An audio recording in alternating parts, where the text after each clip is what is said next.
اطہر صاحب ویسے آپ کا بھی میں چاہوں گا اگر آپ کوئی کامنٹ کرنا چاہیں اس پہ کہ آپ آ کے اپنا نقطۂ نظر دے دیں, آپ کہہ دیں کہ جی رپورٹر نے غلط خبر دی, تردید کر دیں اس کی کہ جی ایسا نہیں ہے. اور ظاہر ہے کہ اختلافات کی بات اب زبان زدیں عام ہے اور اوپنلی اب یہ چیزیں ہو رہی ہیں, تو ایسے میں بائیکاٹ تک پہنچ جانا isn't that too much؟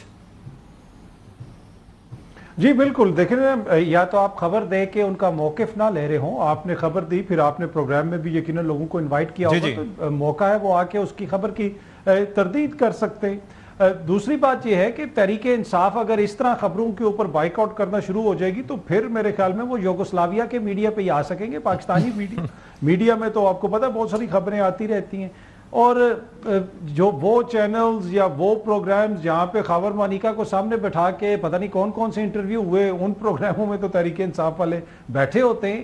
تو اے آر وائی سے آئی ڈونٹ نو کہ اچانک کیا ایسا مسئلہ ہو گیا. باقی ہو سکتا ہے سم ٹائم خبر میں کوئی تھوڑی سی اونچ نیچ ہو, ضروری نہیں, ہم یہ نہیں کہتے کہ میڈیا پہ جو ہر چیز آتی ہے اس پہ کوئی کرٹیسزم نہ کرے, بالکل ان کا حق ہے, وہ بٹل بھی کر سکتے ہیں, اس کے اپنا ورژن بھی دے سکتے ہیں. اور دوسری جو بیرسٹر صاحب نے یہاں پہ بات کی نا کہ اور انہوں نے کہا جی مسئلے تو سارے پی ٹی آئی کے اندر ہیں, حکومت بڑی کمفرٹیبل ہے, اس سے میں 100% ایگری کرتا ہوں. وہ حکومت جس نے ایک مہینے کے اندر ڈیزل کی قیمت میں 22 روپیہ اضافہ کیا, پیٹرول کی قیمت میں 14 روپیہ اضافہ کیا, اپنے وزراء کی تنخواہوں میں اضافہ کیا, اپنے چیئرمین سینٹ کی تنخواہ میں اضافہ کیا, اسپیکر صاحب کی تنخواہ میں اضافہ کیا, تو حکومت والے تو بہت کمفرٹیبل ہیں, اس میں کوئی دو رائے نہیں. ہاں اگر کوئی مسئلہ ہے تو وہ پاکستان کی عوام کا ہے, وہ ہمارے سامنے, باقی حکومت تو واقعی بڑی کمفرٹیبل. اسپیکر صاحب نے تو خط لکھا تھا, وہ اضافہ واپس نہیں ہوا, اس پہ خاموشی ہے آج کل. ویسے نہیں, وزیر اعظم صاحب نے نوٹس لیا تھا, وزیر اعظم صاحب نے نوٹس لے لیا, وہ خبر آئی تھی, اور اب تو ماشاءاللہ وہ بیک ڈیٹڈ تنخواہ اکاؤنٹس میں بھی جا چکی ہے. اور یہ یہاں پہ ہمارے بھائی بیرسٹر عقیل صاحب بیٹھے ہوئے, یہ بھی وزیر مملکت ہیں, ان کی بھی تنخواہ میں اضافہ ہوا, یہ بھی پہلے سے زیادہ کمفرٹیبل محسوس کر رہے ہیں. ہماری تنخواہ اطہر صاحب وہی ہے جو ایک ایم این اے کی ہوتی ہے, اور ایم این اے کی تنخواہوں میں اضافہ ہوا ہے, جو بالکل ڈینائی کرنے والی بات نہیں ہے, لیکن پچھلے 12 سال سے کوئی اضافہ نہیں ہوا تھا. اور یہ ڈیسیجن دونوں from both sides of the oil, یہ نہ کہیں کہ یہ خالی حکومت ہی کو آپ دوش دے رہے ہیں یا قصوروار ٹھہرائیں گے. اس ریزولوشن کو نکالیں یا اس چیز کو, اس پروپوزل کو نکالیں, تو اس میں پی ٹی آئی والوں کو بھی اتنے ہی نمبرز میں دستخط ہیں جو آئل کی طرف. یہ ایک ایسا معاملہ ہوتا ہے, وہ اس کے اندر اطہر صاحب جب پوچھا جاتا ہوگا نا کہ all those in the favour of the motion سے آئے, تو میرے خیال میں آئز ہیوٹ والا چکر ہے کہ سب اس پہ, کوئی اس پہ میرے خیال میں انکار نہیں کرتا اس طریقے سے. تو اب دیکھیں حکمران اشرافیہ ہے نا, آپ دیکھ لیں ہر طرف یہی ہو رہا ہے. لیکن ایک اسمبلی جہاں پہ پاکستان تحریک انصاف کی حکومت ہے, خیبر پختونخوا کی اسمبلی نے تو تنخواہیں نہیں بڑھائی ہیں, پنجاب میں بڑی. And of the day exchequer کا کنٹرول ہماری حکومت کے پاس ہے, وزارت خزانہ کا کنٹرول حکومت کے پاس ہے. وہ اس کو, لیکن اطہر صاحب اسی سال ہوا یہ ہے کہ یہ جو کے پی میں منسٹرز وغیرہ کو یا باقی لوگوں کو تزئین و آرائش کے مد میں میرے خیال میں 10-10 لاکھ روپے انہوں نے دیے تھے کہ جی جو گھر لے سکتے ہیں ان کی تزئین و آرائش کے لیے ان کو یہ دیا جائے. تو بہرحال اپنے اپنی بنیاد پر ہر کوئی اخراجات کر رہا ہے, عوام کا کوئی نہیں سوچ رہا. That's the point.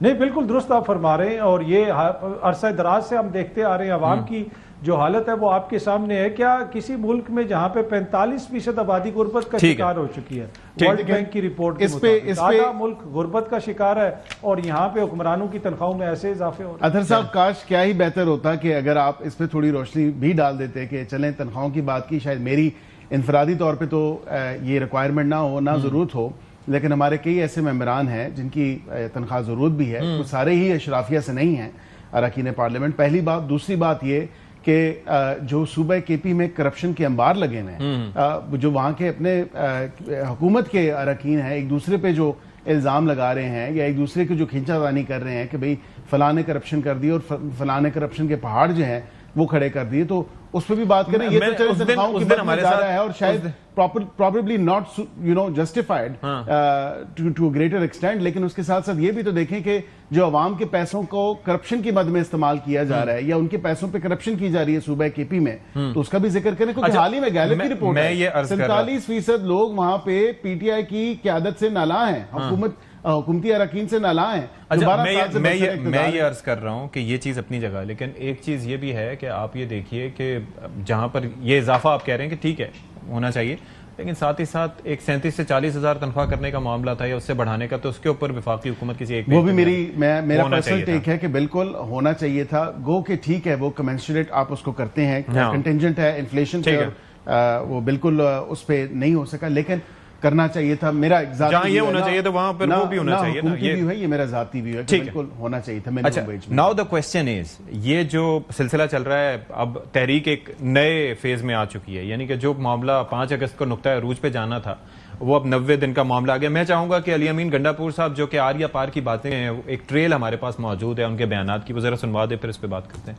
سنوا سکتے ہیں جی؟ پھر وہ صبح جب نکلے گا تو وہ صبح پھر جب واپس جائے گا تو عمران خان کو بھی لے کے جائے گا اور یہ حکومت بھی گرا کے جائے گا. میں باقاعدہ طور پہ آج انقلاب کا اعلان کر رہا ہوں. ایک فائنل کال جو ہوگی ہماری, وہ کہتے ہیں نا کہ فائنل کال کا مطلب یہ ہے ڈو اور ڈائی, آر یا پار ہوگا. پورے پاکستان کو بند کرنے کا ہم نے جو فیصلہ کیا ہے, فیصلہ کن جنگ کا وقت قریب ہے, سر پر کفن باندھ کے نکلے. یہ فائنل کال ہوگی, ہم میں سے کوئی واپس نہیں آئے گا. اگر ہماری میت نہ آئے تو ہمارے جنازے پڑھ لینا. تو واپسی نہیں ہے اس وقت جب تک ہمارے مطالبات پورے نہیں ہوتے. ہم واپس نہیں آئیں گے چاہے جو بھی ہو جائے. عمران خان کو رہا کر دو, ورنہ بھی ہم نے پھر میٹنگ کی ہے, اگلی کی بدلی تیار کی ہے. پھر تیار رہیں انشاءاللہ اس سال میں یا یہ ہوں گے یا ہم ہوں گے. میں جب نکلوں گا تو پوری عوام لے کے نکلوں گا. تحریک کا محرم کے بعد ہم شروع کر رہے ہیں انشاءاللہ پورے پاکستان سے تحریک شروع ہوگی. کل 90 دن کی ایک اناؤنسمنٹ کی, ایک بڑا واضح پیغام ہے کہ 90 دن کا راہ سے شروع ہو گئے ہیں اور اس 90 دنوں میں ہم اپنی پیک اٹھا کے ہم آر یا پار کریں گے.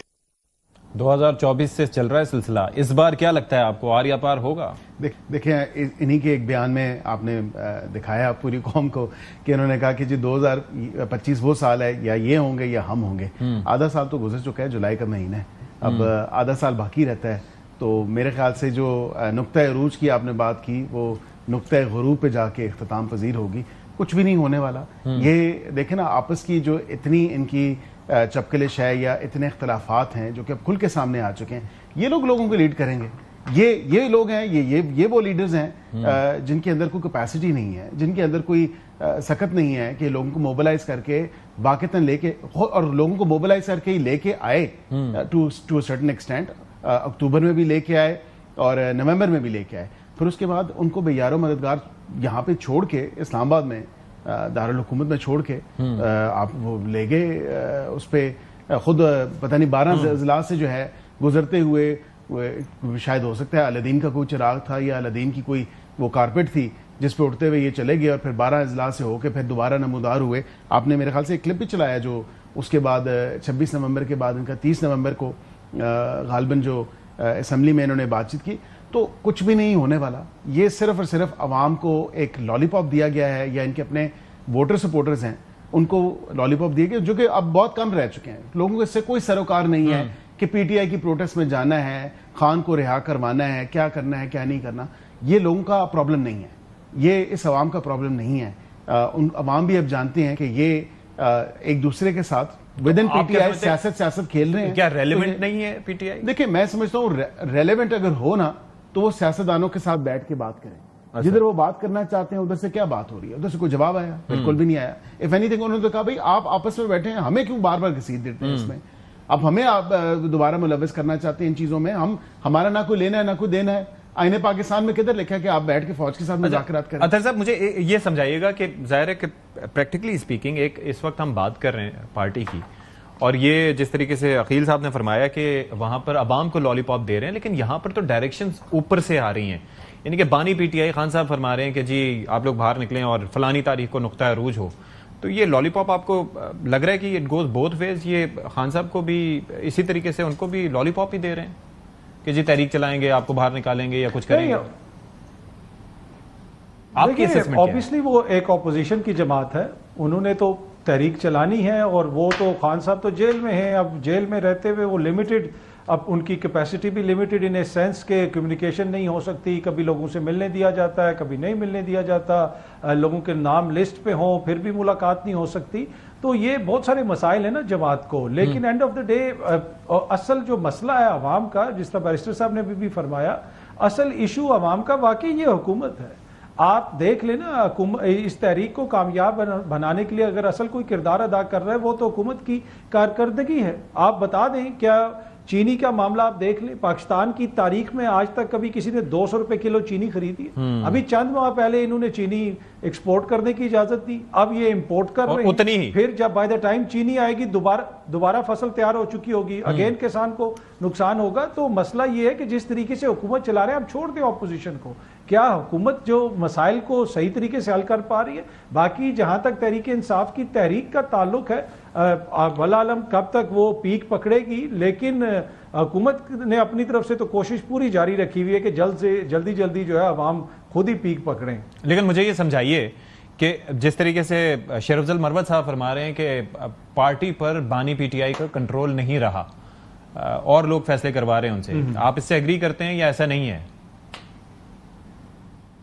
دیکھیں میرے خیال میں شیر افضل مروت صاحب ہوں یا کوئی اور ہوں، ہر کسی کی اپنی رائے ہے۔ ووٹ اس وقت صرف عمران خان صاحب کا ہے۔ ابھی آپ ٹویٹ کروا دیں عمران خان صاحب سے تو بیرسٹر عقیل صاحب جو ہیں پاکستان کے سب سے پاپولر آدمی بن جائیں گے۔ میں یہ کہتا ہوں تحریک چلانے کے لیے آپ کو کی بورڈ واریر نہیں بننا پڑتا، آپ کی ایک تنظیم سازی ہوتی ہے، ایک تنظیمی ڈھانچہ ہوتا ہے۔ آپ کو لگتا ہے کہ جو پارٹیاں ان کے مخالف ہیں، یعنی کہ اس وقت پی ایم ایل این کی گورنمنٹ کی بات کریں تو ان کی لائن سیدھی ہے، پیپلز پارٹی ان کے ساتھ ہے، باقی طاقت کے مراکز ان کے ساتھ ہیں، عدلیہ کے معاملات آپ دیکھ لیں، تو ایسے میں آپ کی یہ جو تحریک انصاف کی اگر ہم بات کریں تو اندرونی اختلافات اپنی جگہ، لیکن پارٹی کے اندر جو بنیادی ڈھانچہ ہے وہ ایگزسٹ نہیں کرتا، جن لوگوں نے لوگوں کو موٹیویٹ کرنا ہوتا ہے۔ تو ڈونٹ یو تھنک کہ دیٹ وڈ بی چیلنجنگ؟ اس میں کوئی دو رائے نہیں، آپس کے اختلافات ہیں، بہت سارے غلط ڈیسیجنز ہیں، آپ دیکھیں اس کے اوپر تنقید بھی ہو سکتی، بہت سارے ایسے معاملات ہیں، لیکن اینڈ آف دا ڈے یہ ساری چیزیں ایسی نہیں ہیں کہ جس کی وجہ سے ان کے ووٹ بینک میں کوئی نقصان ہو جائے گا۔ اصل تو ایشو ہے نا کہ جس طریقے سے معاملات چل رہے ہیں، ابھی آپ نے مخصوص نشستیں دیکھی خیبر پختونخوا میں، ایک سیٹ ماشاءاللہ ٹاس کر کے بانٹی جا رہی ہے، ٹاس ہوگا ایک سیٹ پہ، وہ بانٹی جائے گی، باقی ووٹ کس کو ادھر پڑے تھے، سیٹیں کس کو ملی۔ تو اصل معاملات یہ ہیں، جب یہ حالات چینج ہوں گے پھر آپ دیکھیں گے کہ بہت ساری چیزیں ادھر ادھر ہو جائیں گی۔ کیا فی الحال ان کی کوئی بڑی تحریک اس مہینے چل رہی ہے؟ جس طرح تحریک انصاف والے بہت سارے دعوے کیے جا رہے ہیں، ٹو بی آنیسٹ مجھے جولائی کے مہینے میں تو کوئی بڑی تحریک نظر نہیں آ رہی، اگست کا ہم دیکھیں گے جب اگست آئے گا۔ ٹھیک ہے، اچھا ایک ذرا میں سنوا دوں، یہ جو سینٹ الیکشنز کے حوالے سے کچھ چمک، ابھی تو ایڈجسٹمنٹ کی بات ہو رہی ہے، مقابلہ سینٹ انتخابات پر اتفاق بھی ہو رہا ہے، لیکن ہمارے ساتھ موجود تھے اسلم غوری صاحب اور اس کے ساتھ ساتھ اختیار ولی صاحب، تو انہوں نے کیا نقطہ نظر دیا تھا کچھ فیکٹر اور قیمتیں لگنے کے حوالے سے، وہ ذرا آپ کو دکھاتے ہیں۔ 5-6 گروپ بنے ہوئے ہیں جو ہر آدمی اپنے ساتھ سودے کرتا پھرتا ہے کہ میرے پاس اتنے ایم پی ہیں، مجھ سے کیا بات کرو گے؟ خریدار حضور بریف کیس لے کے وہاں پھر رہے ہیں۔ تو ایسا کچھ آپ کو لگتا ہے ایسا چل رہا ہے سلسلہ؟ میرا نہیں خیال ایسی کوئی بھی بات ہے۔ اختیار ولی صاحب بھی کہہ رہے ہیں کہ ایسا ہی ہے۔ دیکھیں ابھی تو جس طرح آپ نے کہا کہ کوئی ایڈجسٹمنٹ کی بات ہے کہ بلا مقابلہ ہو کہ جی 6 نشستیں پی ٹی آئی کو ملیں گی، بالکل میں سمجھتا ہوں کہ اگر ایسا ہو جائے تو کم از کم اس تاثر کو زائل ہونا چاہیے کہ کوئی خرید و فروخت ہو رہی ہے۔ ہاں ان دا پاسٹ بالکل میں نے بھی کئی ایسی باتیں سنی ہیں، پچھلی حکومتوں میں یہ چلتے رہے ہیں معاملات، اور گائے بگائے یہ ایسے معاملات ہوئے، لیکن یہ عوام کو آپ اس کا دوش نہیں دے سکتے یا ان کو قصوروار نہیں ٹھہرا سکتے۔ اس کی وجہ یہ کہ ووٹس کس نے دینی ہوتی ہے؟ ووٹس دینی ہوتی ہیں ممبرز آف پارلیمنٹ نے۔ ممبرز آف پارلیمنٹ کون ہیں؟ ایم پی ایز ہیں، اگر صوبے کی نمائندگی کے حوالے سے بات کریں، ٹیکنوکریٹس کی جو ووٹس ہیں یا اسلام آباد کی جو سیٹس ہیں وہ تو یہاں پہ ایم این ایز دیتے ہیں۔ تو یہاں پہ یہ دیکھنے کی ضرورت ہے کہ کیا وہ اراکین اسمبلی ان کے خلاف کوئی کارروائی ہوگی یا ان کے خلاف کوئی کارروائی کی جاتی ہے جو اپنا ضمیر بیچ کے ایک ووٹ کی خاطر، چند روپے کی خاطر اپنے ووٹ کو بیچ دیتے ہیں۔ یہ بھی دیکھنے کی بات ہے۔ چند روپے نہیں، اچھے خاصے روپے۔ مطلب میں نے تو کچھ نہ کہتے ہوئے بھی کچھ کہہ دیا، لیکن فی الوقت میں نہیں سمجھتا یہ کوئی اچھی بات نہیں ہے۔ اس لیے بلا مقابلہ اگر ہو جائے اور یہ کوئی ایڈجسٹمنٹ ہو جائے تو زیادہ مناسب اور مقصود ہوگا، بجائے اس کے کہ کوئی ایسے ایلیگیشنز یا الزامات بعد میں لگیں۔ اچھا صاحب، do you agree with that کہ یہ جو تحریک انصاف کا فیصلہ ہے یہ سیٹ ایڈجسٹمنٹ کا، ایک کیا آپ کو لگتا ہے کہ اس سے شفافیت ہوگی اور کیا یہ درست فیصلہ ہے؟ دیکھیں ٹو بی آنیسٹ سیاسی طور پہ مجھے تو نہیں پتا یہ انہوں نے خود فیصلہ کرتا ہے کہ درست ہے یا نہیں، لیکن ان پرنسپل میں بیرسٹر صاحب جو بھی فرما رہے تھے میں ایگری کرتا ہوں۔ یہ انتہائی ایک جسے کہہ سکتے ہیں تکلیف دہ چیز ہے کہ عوام کے ووٹ کو ایسے بیچا جاتا ہے, چاہے وہ پی ٹی آئی والے بیچیں یا کوئی اور کسی اور سیاسی جماعت کا کوئی M N A M P A اس طریقے سے کرے, تو اس کو ہم سب کو اس کی مذمت بھی کرنی چاہیے, اور اس کو کرب کرنے کے لیے کچھ معاملات کو درست بھی کرنے کی ضرورت ہے. چاہے وہ جسے آپ کہہ سکتے ہیں ایسی ووٹنگ ہو کہ سب کو پتہ چلے کہ آپ نے سینیٹرز کے لیے کس کو ووٹ ڈالا ہے, کس کو نہیں ووٹ ڈالا, اس میں قانون سازی بھی ہو سکتی ہے, اور اس چیز کو ڈسکریج کرنا چاہیے. ٹو بی آنیسٹ یہ ایک طرح سے کالا دھبا ہے ہماری سیاست کے اوپر, اور تمام سیاسی جماعتوں کو اس میں اپنا کردار ادا کرنا چاہیے اس کو روکنے کے لیے. اچھا, اب ذرا آ جاتے ہیں معاملہ. آپ کو کیا لگتا ہے یہ جو کے پی گورنمنٹ کے حوالے سے اکثر باتیں چل رہی ہوتی ہیں کہ جی وہاں پر بڑے علی امین گنڈاپور صاحب جو ہیں وہ خطرے میں ہیں اس وقت, تو آپ کو لگتا ہے کہ ایسا کوئی موو کریں گے آپ لوگ ان کے اگینسٹ؟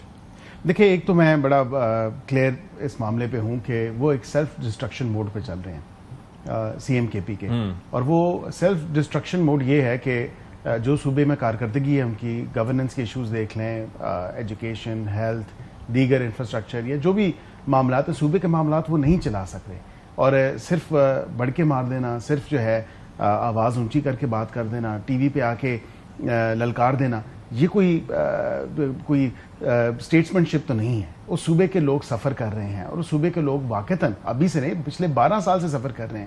یہ سارا قصور علی امین گنڈاپور صاحب کا شاید نہ بھی ہو, لیکن اس جماعت کا تو ضرور ہے. اس جماعت نے جو ہے 12 سال کے اندر اس صوبے کے لوگوں کو آخرکار دیا کیا. بی آر ٹی دیکھیں, نقل کے لیے بھی عقل چاہیے ہوتی ہے. نقل کی پہلے تو کہتے رہے جنگلہ بس ہے, طویل عرصہ ڈیزائن کے ایشوز وغیرہ, لیکن ابھی بھی دیکھیں کاسٹ کتنی بڑھ گئی. اس صوبے کے عوام کے پیسے کی ریسورس. لیکن جس سروے کا آپ حوالہ دے رہے ہیں اسی میں یہ بھی کہا گیا کہ جی صحت کارڈ سے متعلق کہ وہاں پر ان کو اس سے وہ مطمئن ہے کہ جو سہولیات ان کو مہیا کی جا رہی ہیں, جبکہ پنجاب میں بارہا یہ کہا جا رہا ہے پی ٹی آئی کی جانب سے بھی کہ وہاں پر صحت کارڈ کو بند کر دیا گیا ہے یا ڈسمینٹل میں نہیں سمجھتا. میرے خیال سے ایک حقائق کو اپنے سامنے رکھ کے دیکھنے کی ضرورت ہے. صحت کارڈ جو کہا جاتا ہے کہ جی بڑا ایک تمغہ امتیاز دیا جاتا ہے پی ٹی آئی کو, سب سے پہلے صحت کارڈ کس نے شروع کیا؟ پائلٹ تو پیپلز پارٹی کے دور کا. دیکھیں پائلٹ وہاں سے تھا, لیکن جب 2015 میں, مجھے آج بھی بڑی اچھی طرح یاد ہے کہ 2014 کے 15 میں اس وقت میاں نواز شریف کی حکومت تھی جنہوں نے صحت کارڈ یا ہیلتھ کارڈ کا کانسیپٹ سامنے لے کے آئے, اس کو میٹیریلائز کیا. اس کے بعد ابھی آپ دیکھیں کہ پنجاب میں آپ اتنی ریزرویشنز ہے کہ شاید پنجاب میں صحت کارڈ کا جو ہے وہ ممانعت ہوگی, صحت کارڈ کے اوپر علاج نہیں ہو رہا, کنفیوژن ہے کہ پتہ نہیں چل کیا رہا ہے. لیکن آپ دیکھیں وہاں پہ سی ایم نے کیا کیا, مریم کی دستک, دوائیاں آپ کی دہلیز پہ. وہاں پہ آپ دیکھیں کہ انہوں نے کیا کیا, کلینک آن ویلز, اسپتال پورا کا پورا موبائل اسپتال اٹھا کے آپ کے ہر گاؤں میں. میرے اپنے حلقے میں اگر میں بات کروں تو یقین کریں میں نے پورے حلقے میں وہ بڑے بڑے جو وینز ہیں اور ٹرکس ہیں یا ٹریلرز ہیں جو جن کے اوپر ہاسپٹلز بنے ہوئے ہیں کنٹینرز کے اوپر, میں نے خود کئی اپنے حلقوں میں برسات کے دنوں میں تو نہیں جا پائیں گے. اس کے علاوہ دیکھیں ویسے ایک میں بات کر رہا ہوں نا, اب پھر یہ بھی دیکھیں کہ ری ہیبلیٹیشن جو پروگرام ہے سڑکوں کا, گلیوں کا یا ماڈل ویلیجز کا, مطلب میرے اپنے حلقے میں ماڈل ویلیجز بن رہے ہیں. میں آپ سے ایز این ایگزامپل شیئر کر رہا ہوں کہ پنجاب میں کام ہو رہا ہے اور ڈیلیوری ہو رہی ہے سروسز کی, عوام کی دہلیز پہ جو ہے تمام تر سہولیات مل رہی ہیں. اب پوری تو اللہ تعالیٰ کی ذات ہے, یہ نہیں کہا جا سکتا کہ جی بالکل, لیکن بائی دا ٹائم ہماری حکومت جب پنجاب میں یہ ٹائم پیریڈ پورا ہوگا, 5 سال مکمل ہوں گے پنجاب میں بھی اور وفاق میں بھی, آپ ایک واضح فرق دیکھیں گے, لوگوں کو ایک بہتر نمائندگی اور بہتر سہولیات سے آراستہ آپ دیکھیں گے. اچھا اطہر صاحب, آپ کی اسسمنٹ کیا ہے؟ ایک تو کے پی گورنمنٹ کو درپیش خطرات کیا واقعی چیلنجز ہیں, اور جس طریقے سے گورنر صاحب ہمارے پاس آتے ہیں وہ بھی یہی بات کرتے ہیں کہ جی کرپشن کا بازار گرم ہے, تو ہم نے ان کو بھی کہا تھا کہ بھائی آپ اس طرح سے نیب میں کوئی ریفرنس بھجوا دیں یا کوئی اس طریقے سے کارروائی شروع کروا دیں. ابھی تک پتہ نہیں اس بابت ہوا ہی نہیں. ابھی عقیل ملک صاحب بھی یہ فرما رہے ہیں کہ وہاں پر چیزیں ٹھیک نہیں ہیں. تو کیا خطرات ہیں, اور کیا واقعتاً آپ کو لگتا ہے کہ گورننس کے اتنے ایشوز ہیں جتنا ان کا تذکرہ کیا جا رہا ہے کے پی میں؟ دیکھیں کے پی کے میں سن رہا تھا کہ پیپلز پارٹی نے کرپشن کے خلاف ریلی نکالی ہے. اس سے آپ اندازہ لگا لیں کہ صورتحال کتنی سنگین ہے. باقی اگر کوئی کرپشن کر رہی ہے تو حکومت کے پاس ادارے ہیں, تحقیقات کروائیں, سامنے رکھیں.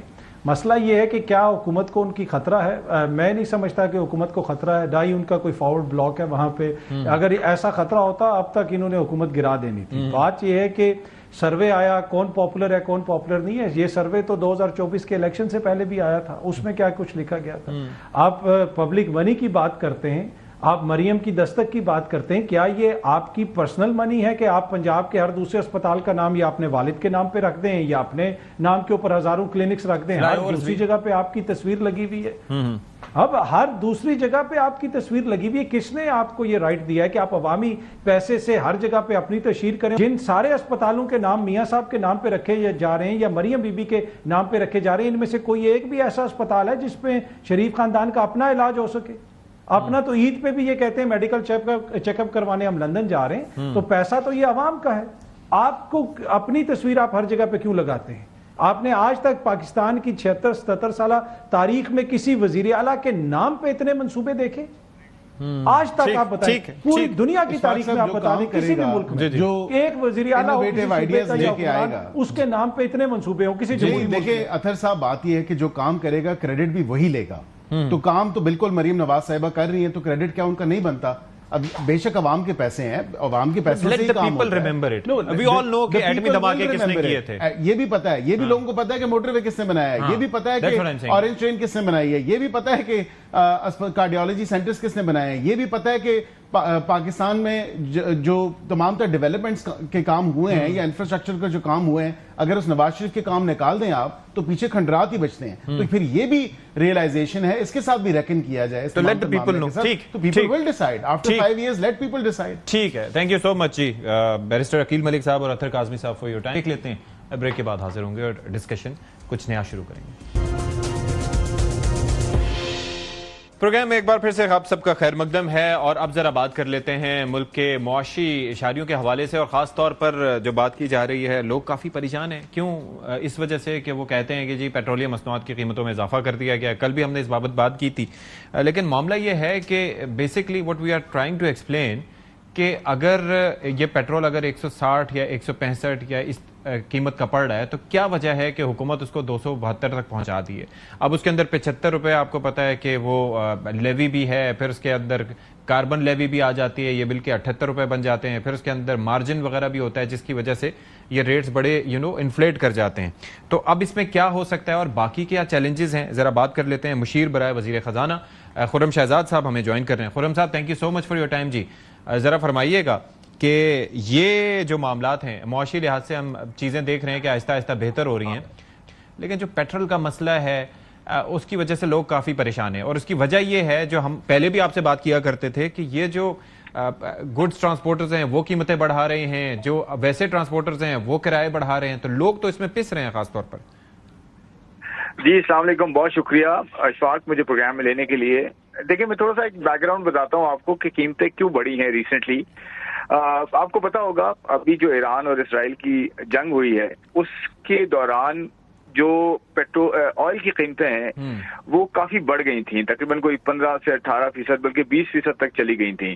اور اگر آپ یہ دیکھیں کہ جو خام تیل ہے, یعنی کہ ایک تو پیٹرول اور ڈیزل ہوتا ہے نا, جو کہ بنی بنائی جو ہے پروڈکٹس ہوتی ہیں, میں بات کر رہا ہوں خام تیل کی. خام تیل کی جو قیمتیں تھیں وہ تقریباً کوئی 64-65 ڈالر پر بیرل کے پاس چل رہی تھیں, وہ بڑھ کے 76-77 تک چلی گئی تھیں with in matter of few days. جب سے یہ جنگ ہوئی پھر ایران پہ حملہ ہوا, ایران نے حملہ کیا, تو یہ ڈر تھا اس وقت کہ جو آپ کو پتا ہے اسٹریٹ آف ہرمز ایک رستہ ہے ایران اور UAE کے درمیان, قطر سے آتا ہے اور یہ آگے جاتا ہے, تو یہاں پہ 20% دنیا کا جو ہے وہ تیل جو ہے وہ شپ ہوتا ہے, تیل جو ہے یہاں سے جاتا ہے, اور اس میں چائنا, انڈیا یہ تیل جو ہے امپورٹ کرتی ہے اور ہم بھی اس میں شامل ہیں. تو ڈر یہ تھا کہ یہ کہیں بڑھ جائے اور اس کی وجہ سے یہ رستہ نہ بند کر دیا جائے. اچھا, the question here is خرم صاحب کہ یہ کیا ایسے میجر لیے جا سکتے ہیں, کیونکہ ظاہر ہے کہ یہ آلٹرنیٹ تو نہیں ہو سکتا کہ اب ظاہر ہے کہ اس کے اندر اگر ایکس ریفائنری پرائس اس کی آتی ہے 160 یا 170 کے قریب اور اس کے اندر 100 روپے کے ٹیکسز ڈال دیے جائیں, obviously اس میں جو متاثر ہونے والے ہیں وہ یہ دیکھیں نا کہ ڈیلی ویجرز بھی ہیں, پھر اس کے بعد چھوٹے ہاؤس ہولڈز بھی ہیں, پبلک ٹرانسپورٹ یوزرز بھی ہیں, تو پھر ان کے لیے بڑے مسائل بڑھ جاتے ہیں, کیونکہ جو 1 لیٹر پیٹرول ڈلواتا ہے وہ سب سے زیادہ متاثر ہوتا ہے. تو کیا ایسے میجرز لیے جا سکتے ہیں گورنمنٹ کی جانب سے کہ ان کے لیے زندگی تھوڑی آسان ہو؟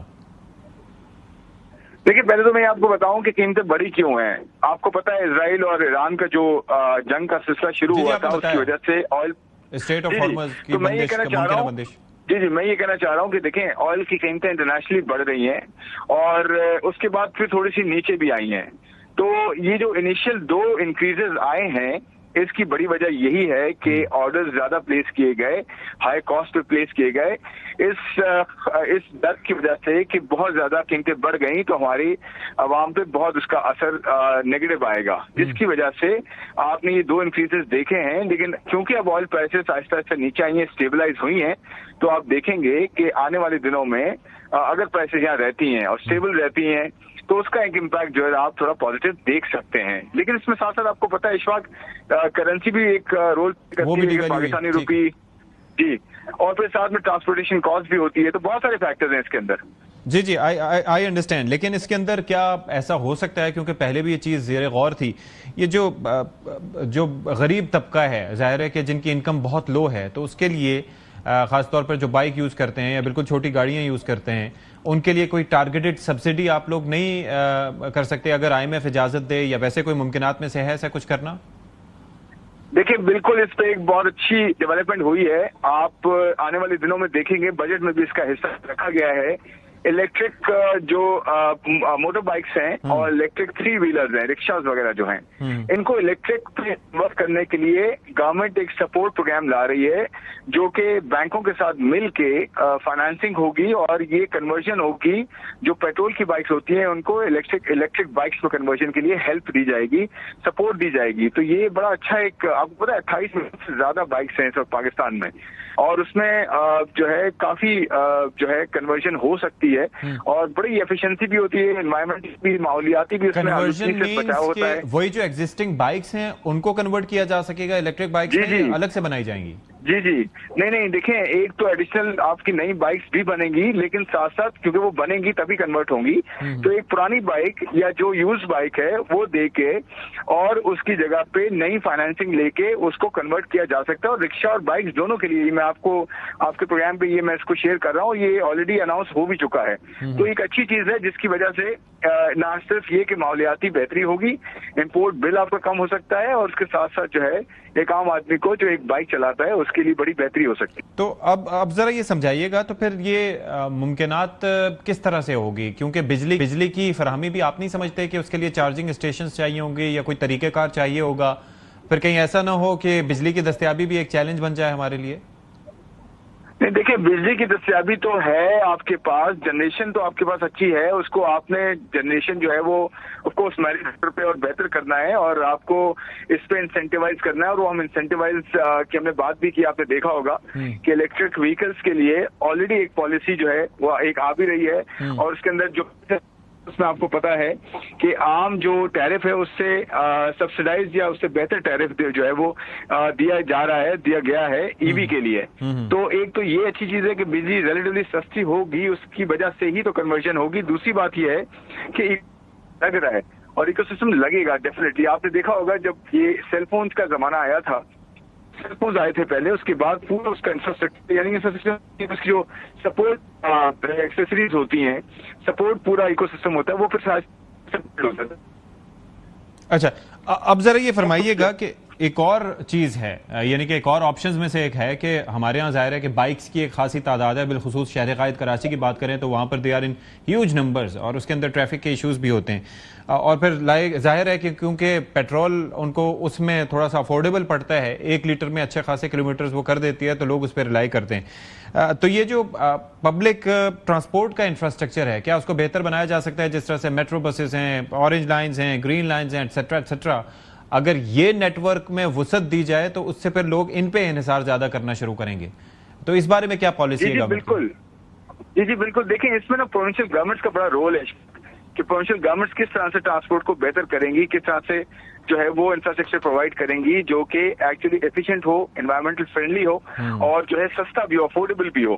تو دیکھیں فیڈرل گورنمنٹ تو اپنی جگہ پہ سپورٹ کر رہی ہے, ای ویز کو سپورٹ کر رہی ہے, ماحولیاتی آلودگی کو کم کرنے کے وہ سارے کام کرنے کی کوشش کری ہے. اس کے سلسلے میں آپ کو پتا ہے $4 بلین ایڈیشنل کمٹ بھی کیے ہیں, تو اس طرح تو ہم جا رہے ہیں. بٹ ساتھ میں پروونشل گورنمنٹس کو انفراسٹرکچر پہ جو ہے وہ دھیان دینا ہوگا, کیونکہ جتنی بھی جو آپ کو پتا ہے میٹروز وہ سب ہوتی ہیں وہ پروونشل گورنمنٹس کے اندر